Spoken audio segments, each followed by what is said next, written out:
د علامه عطاالله فیضاني د اووم ځل زنداني کېدو او ورکېدو د کلیزې په مراسمو کې د ټولنې د اصلاح په لارو چارو خبرې وشوې. د مراسمو ویناوالو وویل چې علامه فیضاني د ټولنې د اصلاح، یووالي او پرمختګ لپاره مبارزه کوله، نو ځکه د وخت د حاکم نظام له لوري اووه ځله زنداني شوی و.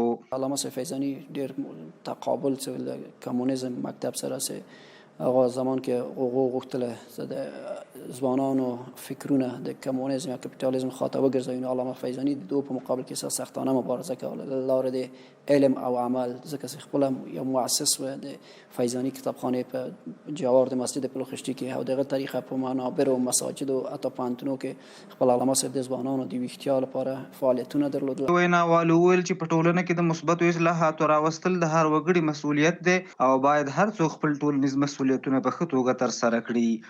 امر به معروف و نهی از منکر مسئولیت کلی ما و شماست.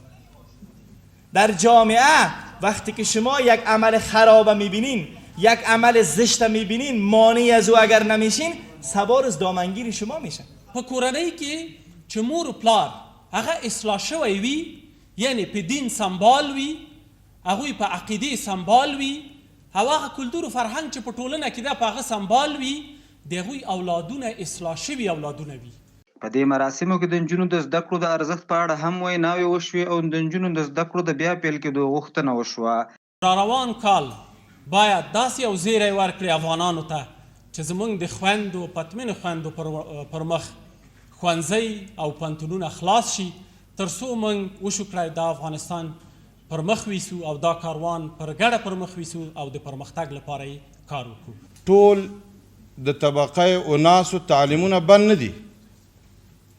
زه اوس الحمدلله یو مدرسه لرم، 2000 شاګردان لرم، اوناس تر 11 صنف پورې پکې درس ویل کېږي.